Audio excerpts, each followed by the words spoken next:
What's going on, everyone? Welcome back to another video. In today's video, we're going through my round 3 AFL tips. Now round 2 is officially done and dusted, so let's go and see how I did last week. Last week we started off at the MCG with Carlton taking on Hawthorn.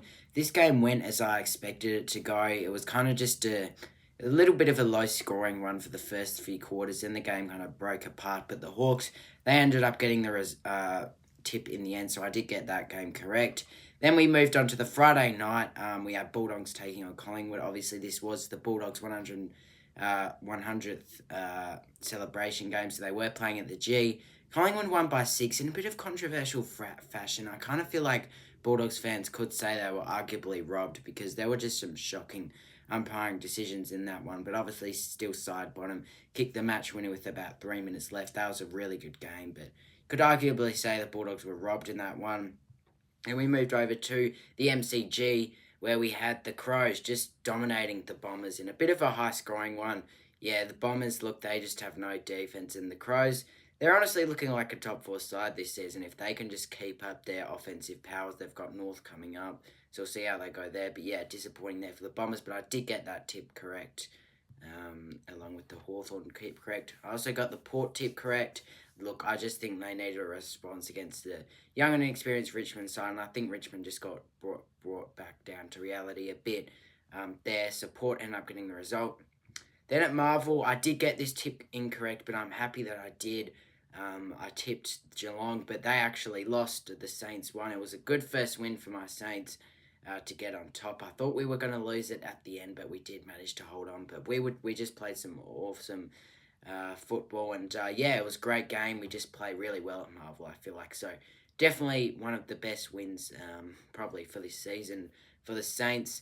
Then we had a more interesting game at the Gabba. The Lions ended up winning by 19. I got that tip correct. The Eagles kicked the first 5 though, and Brisbane, they slowly got back into the game as expected and ended up winning. So that was disappointing for the Eagles that they let that lead go, but the Lions, they were just too classy at home, and they unveiled their flag with a win there. Then at Marvel, I tipped Melbourne, but I really should have gone North. I was considering changing my tip to North when I saw a couple of outs for the Ds, but the Ds were just horrible. You know, they got nothing to go on North. They were just too good. They got the result, and yeah, they probably deserve a win like that. You know, because they were pretty much leading the whole game, and they always choke those games. So they actually won one, and they actually won it big, which probably they deserve in a while. So credit to North there. Then I decided to back in the Swans, and I ended up getting that tip correct. I'm happy that I got that tip correct, so not a lot of people got that correct. But yeah, the Swans kicking off there with the first win for 2025, and Freo still looking for their first win at 0-2. We kick things off at Marvel Stadium with a very interesting game here. We have Essendon taking on Port Adelaide. The Bombers, will get to them. Look, I just don't know if they have defense. I really don't know. Well, they don't have defense, but yeah, they just couldn't play any sort of, they couldn't stop Adelaide. They were unstoppable. They did it to my Saints. They did it to the Bombers, and they were just poor, the Bombers. I felt like they didn't really give any effort. They just wanted to score, and at the end of the day, you can't just win games off of that. And Port Adelaide, they got a massive response against Richmond like they should have. The 72-point win there, they were just really good offensively. And yeah, they're looking pretty good after that performance.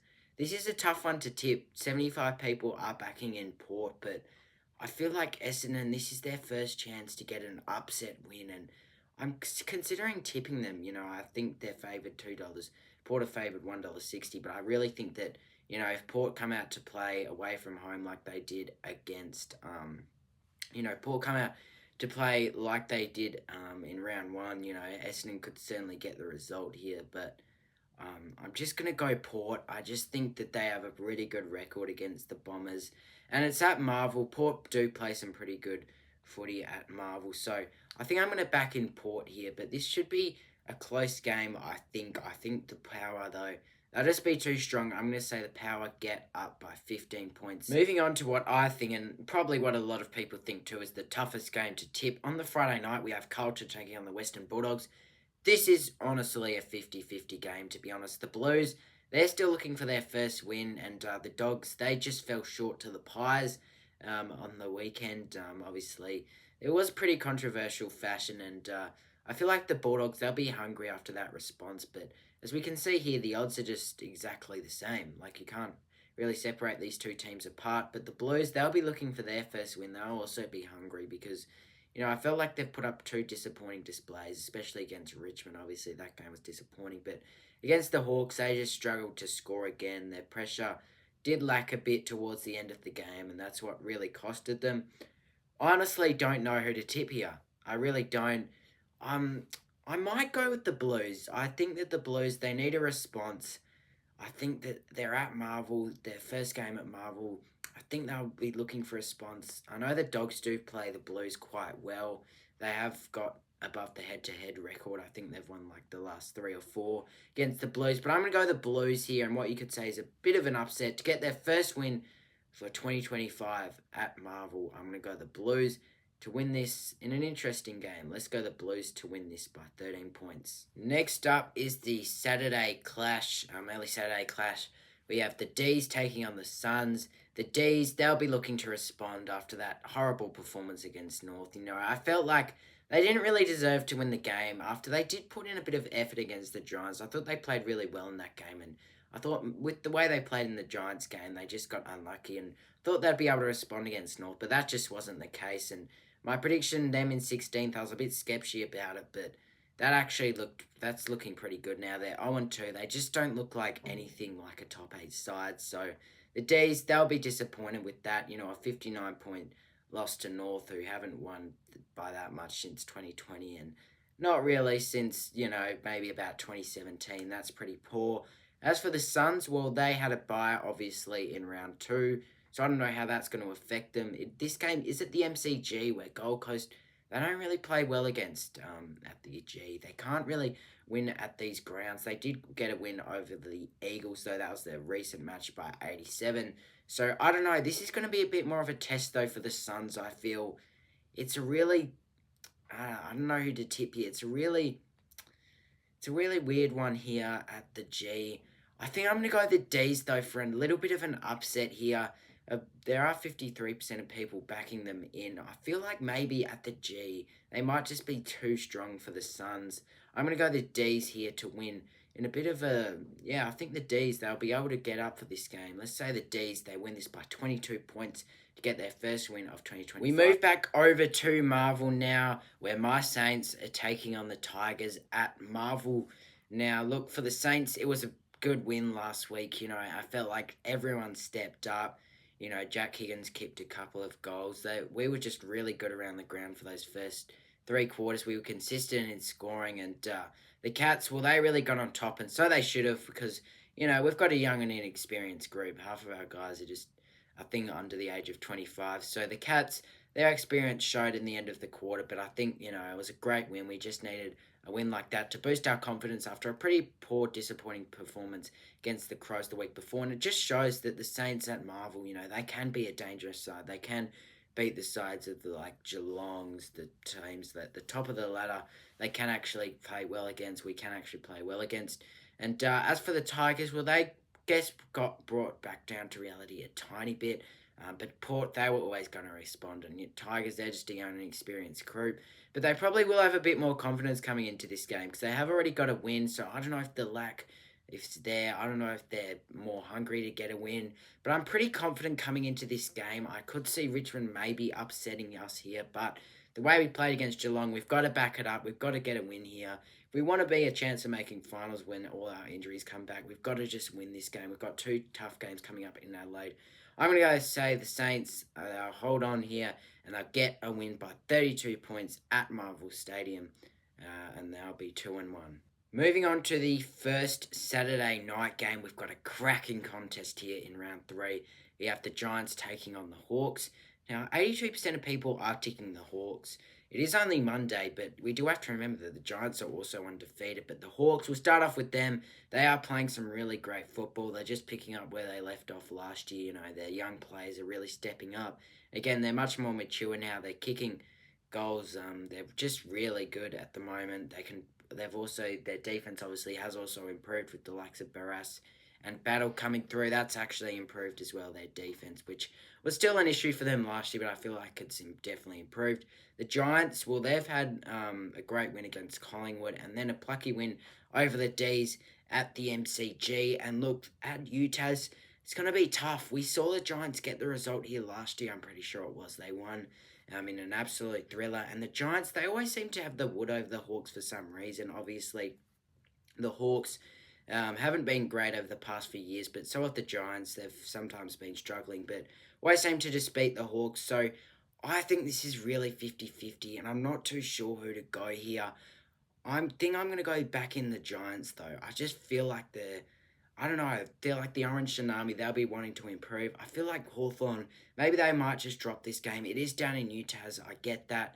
The Giants, they're coming off the bye, so they should be strong. I'm going to go the Giants here. And a little bit of an upset, you could say. Let's go the Giants to win this by 10 points down at UTAS. We move over to the Gabba now, where we do have the rescheduled match between Brisbane and Geelong. Obviously, these two sides were both meant to have byes this round, but obviously due to the cyclone earlier in opening round, this game has been rescheduled. So it's back at the Gabba, and we have the Lions taking on the Cats. Now the Cats, they'll be wanting to win this game after a bit of a disappointing performance against the Saints. We know the Saints were hungry and firing to get a win, but in those first three quarters, they just couldn't really seem to find any scores. The Saints' pressure was far too good for them, and in the end it did cost them. The Saints, they just really shut down the Cats players like Max Holmes, a couple of those guys. Jeremy Cameron had a bit of a quiet one for the Cats. So they'll be looking to respond, and they wouldn't want to lose this game. They wouldn't want to go 1-2. That'd be a bit of a slow start to their season. As for the Lions, well, they are undefeated so far. Obviously, they've had a good win against the Swans. They've also beaten up on the Eagles. The Lions in that first quarter, though, they did have a bit of a slow start, so I don't know if that's any concerns there. I don't think it is. I think it was just the Eagles.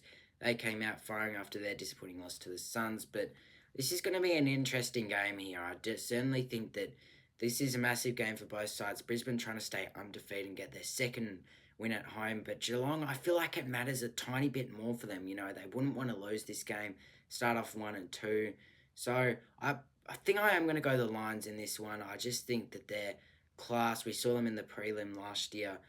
They got the results. So I think they're back at home. They're with the fans. I remember I was going to tip them in the opening round before the match got rescheduled. Anyway, I'm going to back with that again. I'm going to say the Lions. I think they'll get up here. I'm going to say the Lions by 4 goals, 24 points. And I think the Lions will stay undefeated at home. We head over to the second last game of the round now at the Adelaide Oval between Adelaide and North. Now the Crows, they're undefeated so far with a good win over the Saints and the Bombers. 2 back-to-back 60-plus point wins for the Crows. So they're certainly doing really well at the moment after last year's disappointing slow start, which really set them back because they really did play some good football towards the end of 2024, and I feel like they've carried that over to 2025. So they're looking like they're going to make the top 8 if they can get a win here.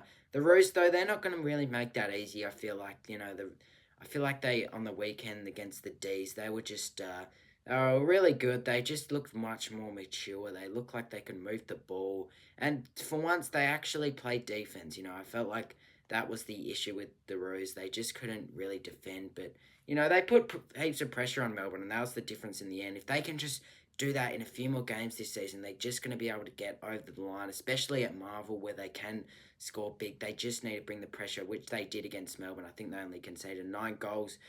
So this is going to be an interesting one because I feel like Adelaide, they're at home. They're favoured $1.10. They should be winning this. But I feel like the Roos could put up a bit of a fight with last week's performance. I don't know if the Roos aren't going to be hungry or not. Maybe last week, them winning that, they'll be like, oh, let's take the foot off the gas a bit. Maybe. I think I am going to go the Crows, though. It's just a safe option. I think at home, it should be a relatively high-scoring one, especially for Adelaide. I feel like they're just going to kick over 100 again. Let's say the Crows, they get the result here. I think they're going to get up by 35 points at the Adelaide Oval. And let's do a big call. Let's say they get another 20-goal performance from the Crows here at the Adelaide Oval. We head over to the last game of the round. It's our first kind of interstate. It's our first state rivalry. We have the derby at Optus between West Coast and Freo. Now, if you look at the ladder, both of the Western Australian teams at the moment are sitting at the bottom. Both have had really poor starts to 2023, especially Freo. I feel like they're projected to be that top eight side, maybe even top four. But yeah, starting 0-2 is not really doing it, and they can still make the eight. Let's be honest, 0-2 is nothing. We've seen it with Hawthorn, we've seen it with Brisbane last year, we've seen it with Sydney a couple of years ago. But they're just not really looking like they can play their best. I think maybe they did get a bit unlucky against Sydney, but I think you can't really take much out of that game for Freo because Sydney, I just feel like when it mattered most, the Swans, they just wanted it more. They were just more the mature side, and I feel like against an Eagles side, they should really be getting up here if they want to be taken as a serious side. Because if they lose this is just going to be massive pressure. As for the Eagles, well, they put up a decent performance against the Lions, let's be honest. A 19-point loss at the Gabba is a pretty respectable performance from any side in the comp when you look at it. They kicked the first 5 goals, and if they want to get on top here against Freo, they're certainly going to need to do the same thing. I just think Freo, though, they'll be looking to respond. They should be getting the win here at Optus. I think Freo, I think they should be able to respond and get the win. I'm going to say the Dockers hold on to win this by 29 points to get their first win for 2025. So, everyone, those were my tips. Let me know if you disagree or agree with me in the comments down below. Comment your predictions as well.